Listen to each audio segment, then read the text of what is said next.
I've had to re-record chapter 1 of Great Gatsby like 8 different times because my cat keeps ruining it. So hopefully for the final time, F. Scott Fitzgerald's The Great Gatsby, chapter 1.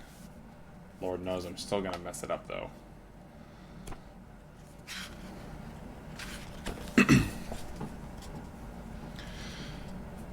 In my younger and more vulnerable years, my father gave me some advice that I've been turning over in my mind ever since.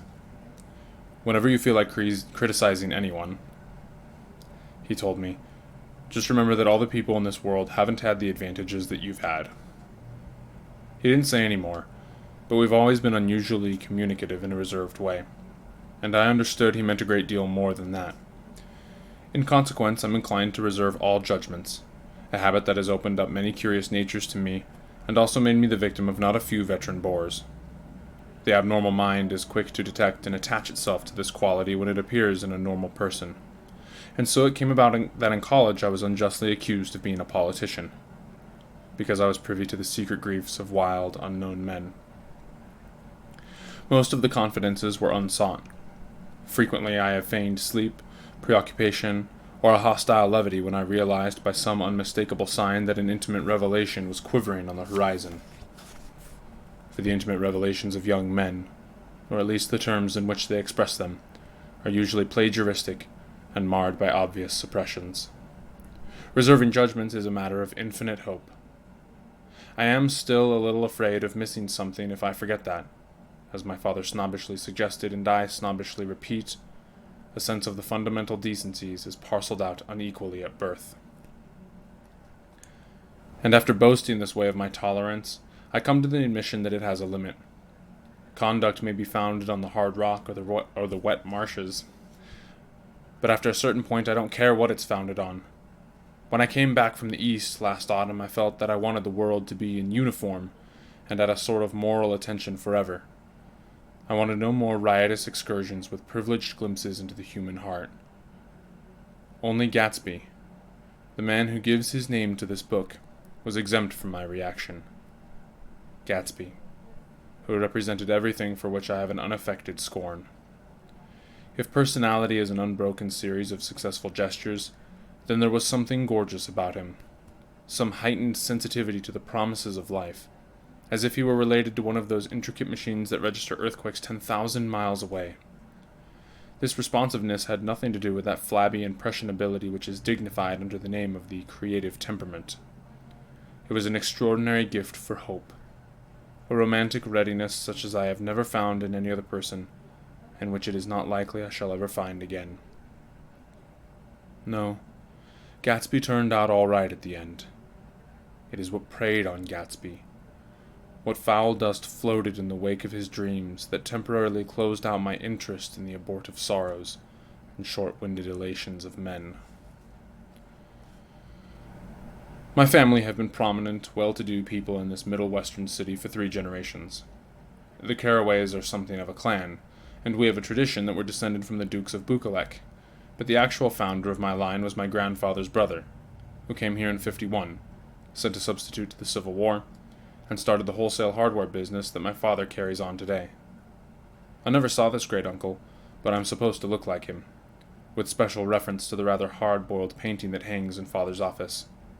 I graduated from New Haven in 1915, just a quarter of a century after my father, and a little later I participated in that delayed tectonic migration known as the Great War.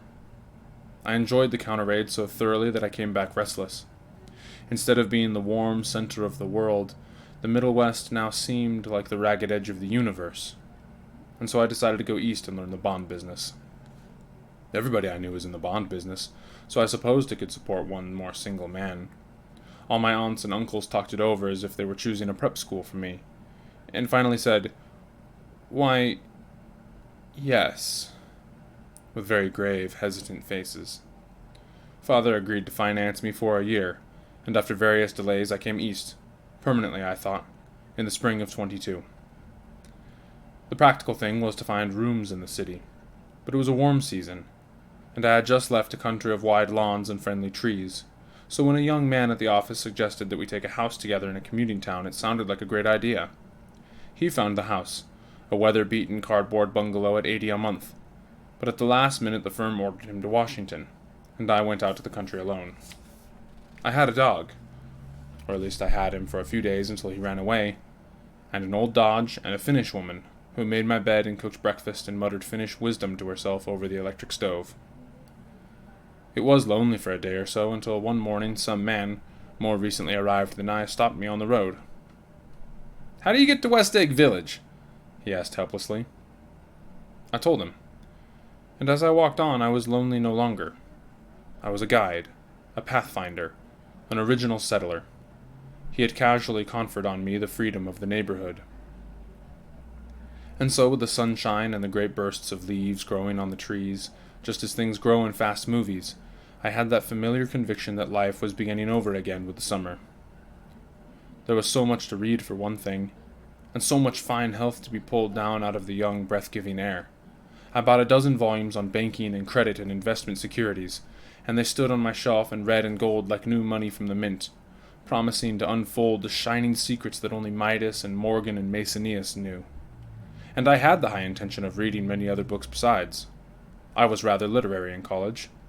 One year I wrote a series of very solemn and obvious editorials for the Yale News, and now I was going to bring back all such things into my life and become again that most limited of all specialists, the well-rounded man. This isn't just an epigram. Life is much more successfully looked at from a single window, after all. It was a matter of chance that I should have rented a house in one of the strangest communities in North America. It was on that slender, riotous island which extends itself due east of New York, and where there are, among other natural curiosities, two unusual formations of land. 20 miles from the city a pair of enormous eggs, identical in contour, and separated only by a courtesy bay, jut out into the most domesticated body of salt water in the Western Hemisphere, the great wet barnyard of Long Island Sound. They are not perfect ovals. Like the egg in the Columbus story, they are both crushed flat at the contact end, but their physical resemblance must be a source of perpetual confusion to the gulls that fly overhead. To the wingless, a more arresting phenomenon is their dissimilarity in every particular except shape and size. I lived at West Egg, the less fashionable of the two, though this is a most superficial tag to express the bizarre and not a little sinister contrast between them. My house was at the very tip of the egg, only 50 yards from the Sound, and squeezed between two huge places that rented for $12,000 or $15,000 a season. The one on my right was a colossal affair by any standard. It was a factual imitation of some Hotel de Ville in Normandy, with a tower on one side, spanking new under a thin beard of raw ivy, and a marble swimming pool, and more than 40 acres of lawn and garden. It was Gatsby's mansion. Or rather, as I didn't know Mr. Gatsby, it was a mansion inhabited by a gentleman of that name. My own house was an eyesore, but it was a small eyesore, and it had been overlooked, so I had a view of the water, a partial view of my neighbor's lawn, and the consoling proximity of millionaires, all for $80 a month. Across the courtesy bay, the white palaces of fashionable East Egg glittered along the water, and the history of the summer really begins on the evening I drove over there to have dinner with the Tom Buchanans. Daisy was my second cousin once removed, and I'd known Tom in college. Just after the war, I spent 2 days with them in Chicago. Her husband, among various physical accomplishments, had been one of the most powerful ends that ever played football at New Haven, a national figure in a way, one of those men who reached such an acute limited excellence at 21 that everything afterwards savors of anticlimax. His family were enormously wealthy. Even in college, his freedom with money was a matter for reproach. But now he'd left Chicago and come east in a fashion that rather took your breath away. For instance, he'd brought down a string of polo ponies from Lake Forest. It was hard to realize that a man in my own generation was wealthy enough to do that. Why they came east, I don't know. They'd spent a year in France for no particular reason, and then drifted here and there unrestfully wherever people played polo and were rich together. This was a permanent move, said Daisy over the telephone, but I didn't believe it. I had no sight into Daisy's heart, but I felt that Tom would drift on forever seeking, a little wistfully, for the dramatic turbulence of some irrecoverable football game. And so it happened that on a warm, windy evening I drove over to Eastake to see two old friends whom I scarcely knew at all. Their house was even more elaborate than I expected, a cheerful red and white Georgian colonial mansion, overlooking the bay. The lawn started at the beach and ran toward the front door for a quarter of a mile, jumping over sundials and brick walks and burning gardens.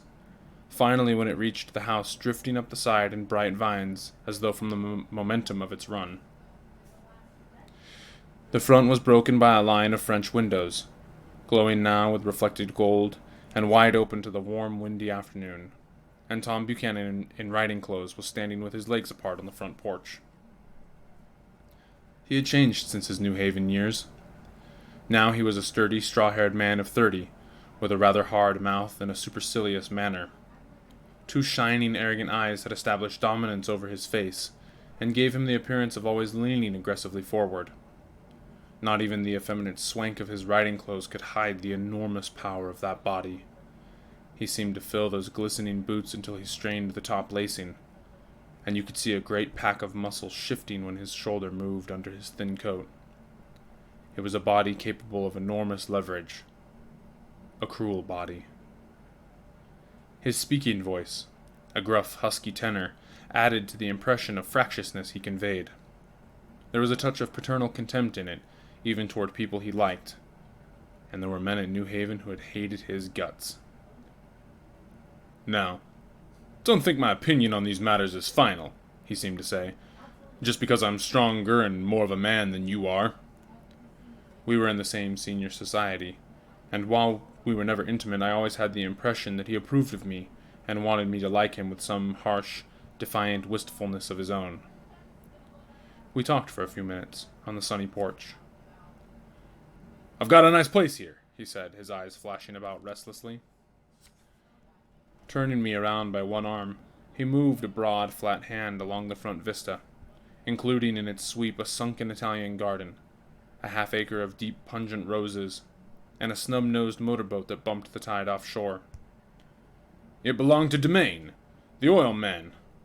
He turned me around again, politely and abruptly. "We'll go inside." We walked through a high hallway into a bright, rosy-colored space, fragilely bound into the house by French windows at either end. The windows were ajar and gleaming white against the fresh grass outside that seemed to grow a little way into the house. A breeze blew through the room, blew curtains in at one end and out the other like pale flags, twisting them up toward the frosted wedding cake of the ceiling, and then rippled over the wine-colored rug, making a shadow on it as wind does on the sea. The only completely stationary object in the room was an enormous couch, on which two young women were buoyed up, as though upon an anchored balloon. They were both in white, and their dresses were rippling and fluttering as if they had just been blown back in after a short flight around the house. I must have stood for a few moments, listening to the whip and snap of the curtains, and the groan of a picture on the wall. Then there was a boom as Tom Buchanan shut the rear windows, and the caught wind died out about the room, and the curtains and rugs and the two young women ballooned slowly to the floor. The younger of the two was a stranger to me. She was extended full length at the end of the divan, completely motionless, and with her chin raised a little, as if she were balancing something on it which was quite likely to fall. If she saw me out of the corner of her eyes, she gave no hint of it. Indeed, I was almost surprised into murmuring an apology for having disturbed her by coming in. The other girl, Daisy, made an attempt to rise. She leaned slightly forward with a conscientious expression. Then she laughed, an absurd, charming little laugh, and I laughed too and came forward into the room. "I'm paralyzed with happiness." She laughed again, as if she had said something very witty, and held my hand for a moment, looking up into my face, promising that there was no one in the world she so much wanted to see. That was a way she had. She hinted in a murmur that the surname of the balancing girl was Baker. I've heard it said that Daisy's murmur was only to make people lean toward her, an irrelevant criticism that made it no less charming.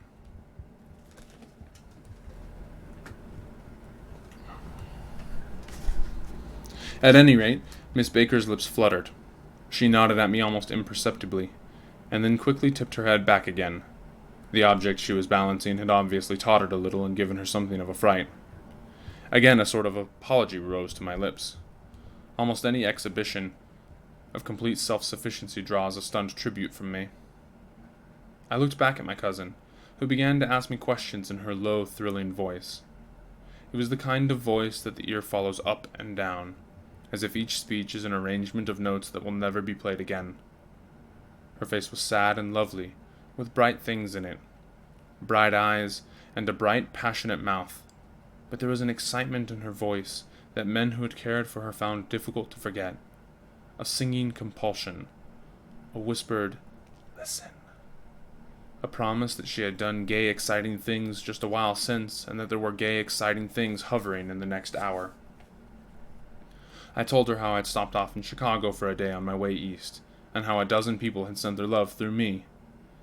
"Do they miss me?" she cried ecstatically. "The whole town is desolate. All the cars have the left rear wheel painted black as a mourning wreath, and there's a persistent wail all night along the North Shore." "How gorgeous. Let's go back, Tom. Tomorrow." And then she added irrelevantly, "You ought to see the baby." "I'd like to." "She's asleep. She's 3 years old. Haven't you ever seen her?" "Never." "Well, you ought to see her. She's—" Tom Buchanan, who had been hovering restlessly about the room, stopped and rested his hand on my shoulder. "What are you doing, Nick?" "I'm a bondman." "Who with?" I told him. "Never heard of him," he remarked decisively. This annoyed me. "You will," I answered shortly. "You will if you stay in the East." "Oh, I'll stay in the East, don't you worry," he said, glancing at Daisy and then back at me, as if he were alert for something more. "I'd be a goddamn fool to live anywhere else." At this point, Miss Baker said, "Absolutely," with such suddenness that I started. It was the first word she had uttered since I came into the room. Evidently it surprised her as much as it did me, for she yawned and with a series of rapid, deft movements stood up into the room. "I'm stiff," she complained. "I've been lying on that sofa for as long as I can remember." "Don't look at me," Daisy retorted. "I've been trying to get you to New York all afternoon." "No thanks," said Miss Baker to the 4 cocktails just in from the pantry. "I'm absolutely in training." Her host looked at her incredulously. "You are?" He took down his drink as if it were a drop at the bottom of the glass. "How you ever get anything done is beyond me." I looked at Miss Baker, wondering what it was she got done. I enjoyed looking at her. She was a slender, small-breasted girl with an erect carriage, which she accentuated by throwing her body backward at the shoulders like a young cadet. Her gray, sun-strained eyes looked back at me with a polite, reciprocal curiosity out of a wan, charming, discontented face. It occurred to me now that I had seen her, or a picture of her, somewhere before. "You live in West Egg," she remarked contemptuously. "I know somebody there." "Well, I don't know a single—" "You must know Gatsby." "Gatsby?" demanded Daisy. "What Gatsby?" Before I could reply that he was my neighbor, dinner was announced. Wedging his tense arm imperatively under mine, Tom Buchanan compelled me from the room as though he were moving a checker to another square. Slenderly, languidly, their hands set lightly on their hips, the 2 young women preceded us out into a rosy-colored porch, open toward the sunset, where 4 candles flickered on the table in the diminished wind. "Why candles?" objected Daisy, frowning. She snapped them out with her fingers. "In 2 weeks it'll be the longest day in the year." She looked at us all radiantly. "Do you always watch for the longest day of the year and then miss it?" "I always watch for the longest day in the year and then miss it." "We ought to plan something," yawned Miss Baker, sitting down at the table as if she were getting into bed. "All right," said Daisy. "What do we plan?" She turned to me helplessly. "What do people plan?" Before I could answer, her eyes fastened with an odd expression on her little finger. "Look," she complained. "I heard it." We all looked. The knuckle was black and blue. "You did it, Tom," she said accusingly. "I know you didn't mean to, but you did do it. That's what I get for marrying a brute of a man. A great, big, hulking physical specimen of a—" "I hate that word.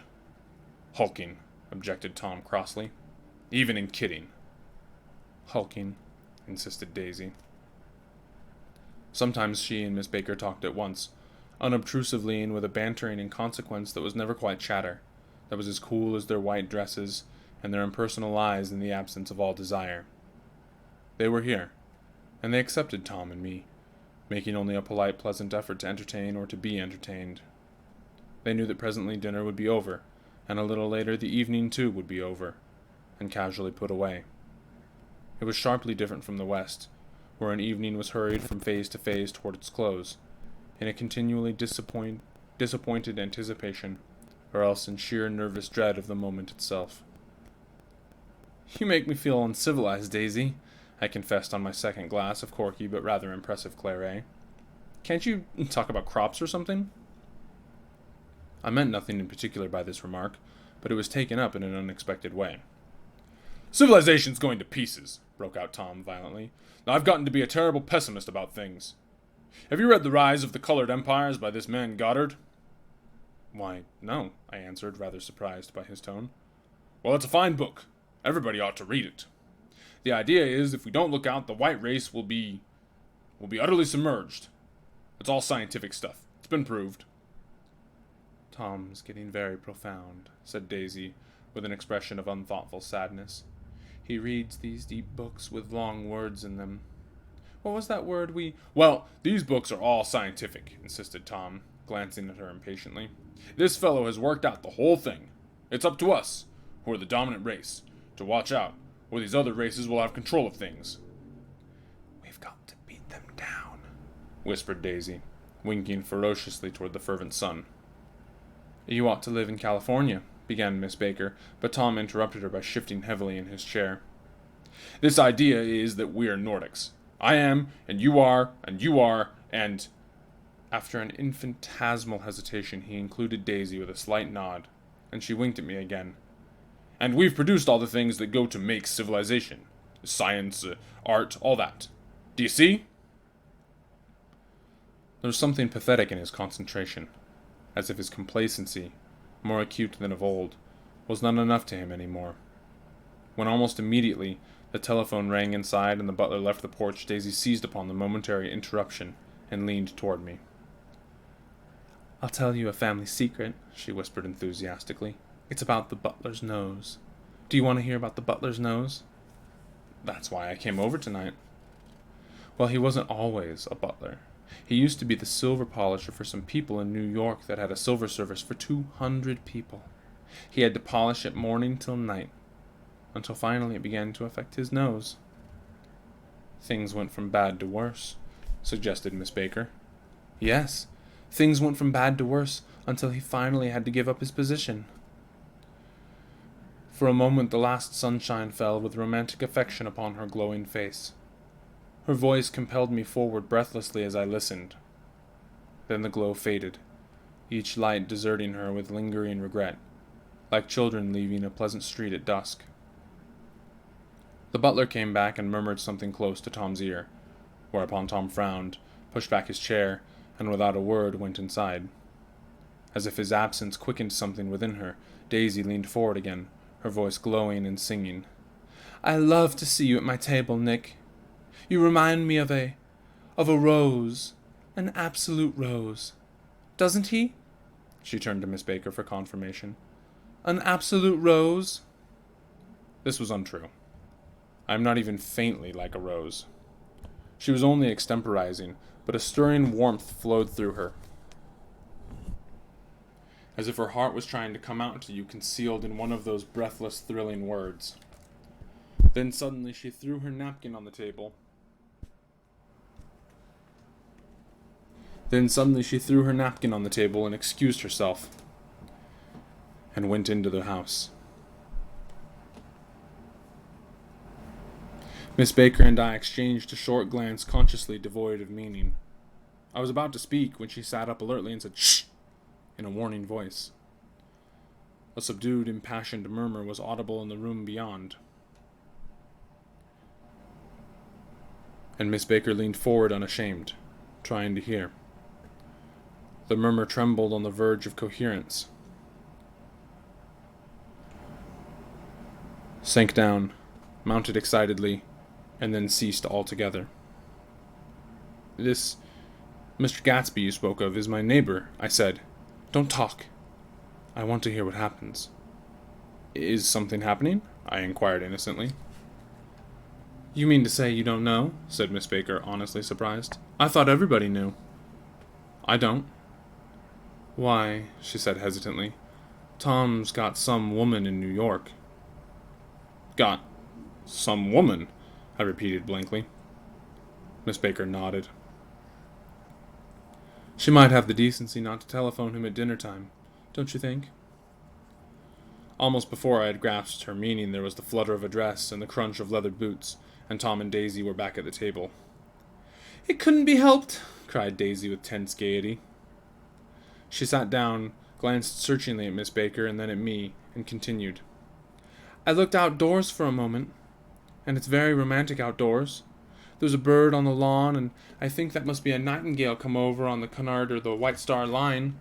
He's singing away." Her voice sang. "It's romantic, isn't it, Tom?" "Very romantic," he said, and then miserably to me, "If it's light enough after dinner, I want to take you down to the stables." The telephone rang inside, startlingly, and as Daisy shook her head decisively at Tom, the subject of the stables, in fact all subjects, vanished into air. Among the broken fragments of the last 5 minutes at table, I remember the candles being lit again, pointlessly, and I was conscious of wanting to look squarely at every one, and yet to avoid all eyes. I couldn't guess what Daisy and Tom were thinking, but I doubt if even Miss Baker, who seemed to have mastered a certain hearty skepticism, was able utterly to put this fifth guest's shrill metallic urgency out of mind. To a certain temperament the situation might have seemed intriguing.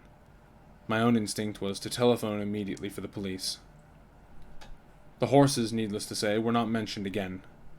Tom and Miss Baker, with several feet of twilight between them, strolled back into the library, as if to a vigil beside a perfectly tangible body. While trying to look pleasantly interested and a little deaf, I followed Daisy around a chain of connecting verandas to the porch in front.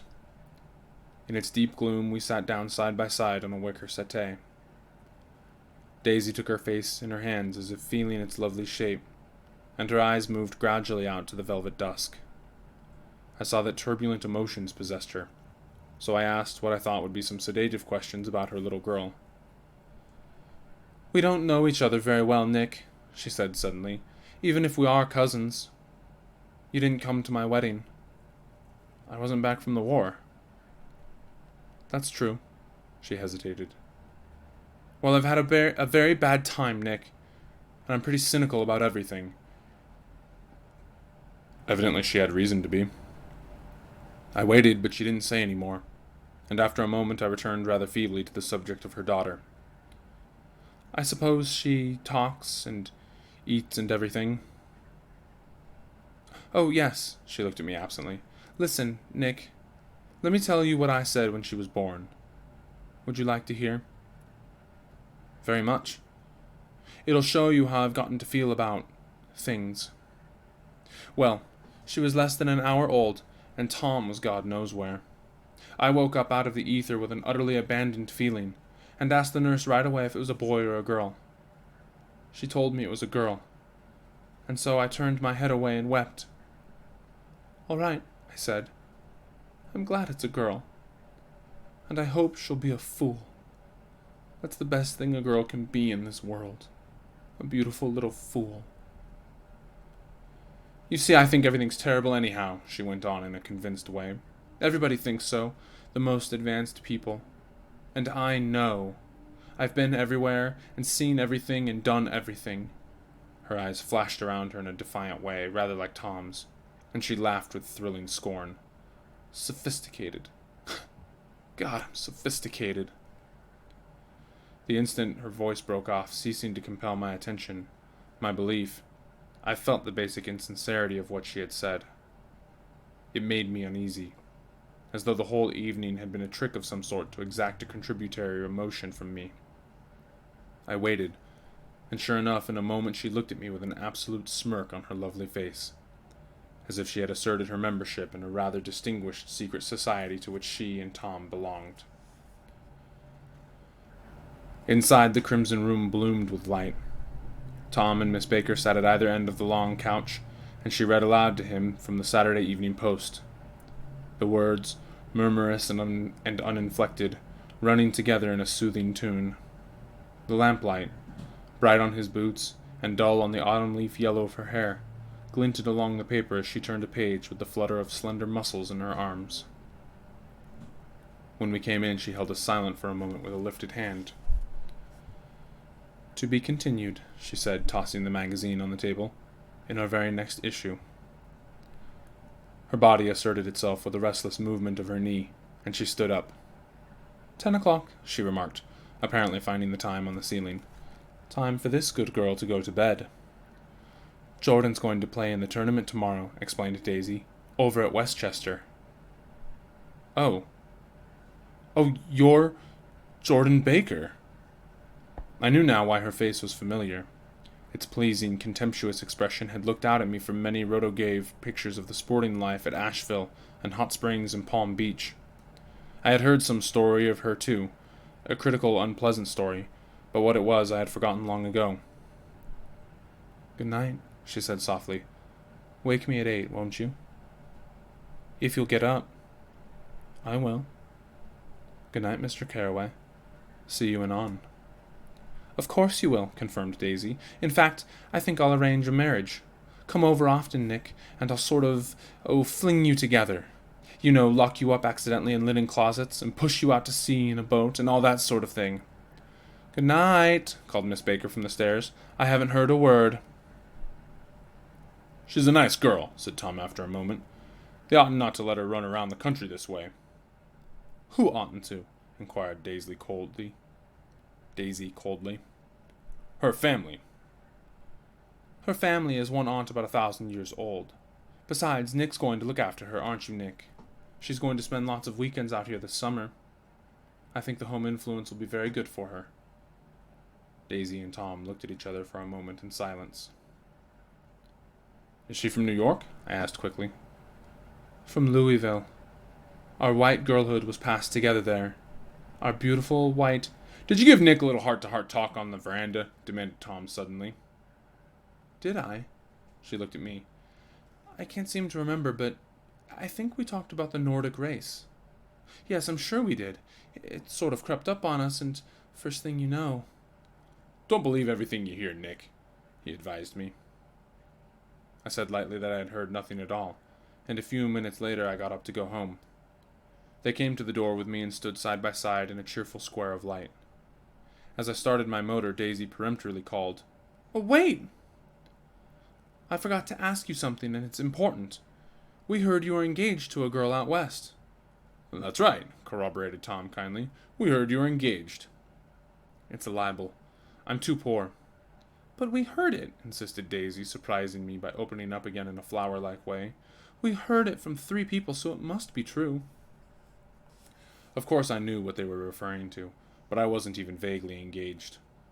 The fact that gossip had published the banns was one of the reasons I had come east. You can't stop going with an old friend on account of rumors, and on the other hand I had no intention of being rumored into marriage. Their interest rather touched me and made them less remotely rich. Nevertheless, I was confused and a little disgusted as I drove away. It seemed to me that the thing for Daisy to do was rush out of the house, child in arms, but apparently there was no such intentions in her head. As for Tom, the fact that he had some woman in New York was really less surprising than that he had been depressed by a book. Something was making him nibble at the edge of stale ideas, as if his sturdy physical egotism no longer nourished his peremptory heart. Already it was deep summer on roadhouse roofs and in front of wayside garages, where new red gas pumps sat out in pools of light, and when I reached my estate at West Egg I ran the car under its shed and sat for a while on an abandoned grass roller in the yard. The wind had blown off, leaving a loud, bright night, with wings beating in the trees, and a persistent organ sound as the full bellows of the earth blew the frogs full of life. The silhouette of a moving cat wavered across the moonlight, and turning my head to watch it, I saw that I was not alone. 50 feet away a figure had emerged from the shadow of my neighbor's mansion, and was standing with his hands in his pockets regarding the silver pepper of the stars. Something in his leisurely movements and the secure position of his feet upon the lawn suggested that it was Mr. Gatsby himself, come out to determine what share was his of our local heavens. I decided to call to him. Miss Baker had mentioned him at dinner, and that would do for an introduction. But I didn't call to him, for he gave a sudden intimation that he was content to be alone. He stretched out his arms toward the dark water in a curious way, and far as I was from him, I could have sworn he was trembling. Involuntarily I glanced seaward, and distinguished nothing except a single green light, minute and far away, that might have been the end of a dock. When I looked once more for Gatsby, he had vanished, and I was alone again in the unquiet darkness.